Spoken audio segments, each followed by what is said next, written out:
शुक्रवार मयूरभंज जिला झारपोखरिया आशीर्वाद मंडपठारे सारसकणा भारतीय जनता पार्टी पक्षरु 25तम कारगिल विजय दिवस पालन करा जायछि। अमूल्य कुमार दंडपाटक सभापतित्व में अनुष्ठित कार्यक्रम में सर्वप्रथमे कारगिल युद्धर शहीद जवान उद्देश्य दीपदान करा जाय अमर आत्मार सद्गति कामना करा जायथिला।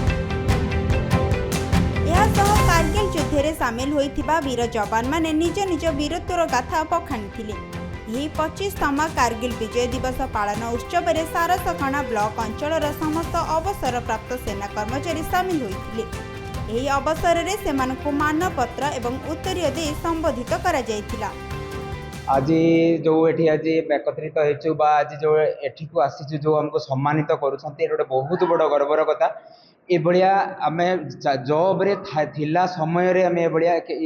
माने रिटायर्ड परे बा कि आसी सारला परे ए बढिया बापरे केते बेले भी हम पाखापाखि ये रे एनी कि एटा प्रथम थर पई जाबे हो हमर जो सारसकणा एमएलए भादो हांसदा बा भादो भाई को ये थरू एटा करा होची ए गोटे बहुत बड़ कारण ए गोटे सम्मान जोड़ा जीए ता माने आज आजिरो दिनटा कोन आज दिन होचो जोटा कि कारगिल विजय दिवस कहले जो मैंने जो 26 जुलाई 1999 रे जो मैंने माने आमर देश बा आमर जो ये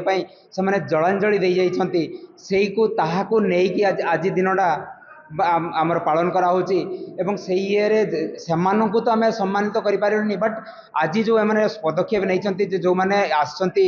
रिटायर्ड है कि आसंती बा जो माने ये जॉब रू रिटायर्ड होती सेमानंकु आज एठी जो सम्मानित करूछंती सेटा पई आमे बहुत गर्व एवं सेति में बहुत बहुत धन्यवाद ताको आउ एभलिया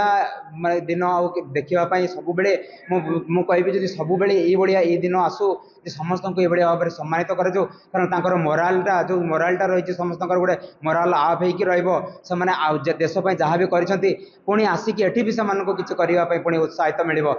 थैंक यू धन्यवाद। मयूरभंज प्रदीप्त होता रिपोर्ट खबर ओडिशा।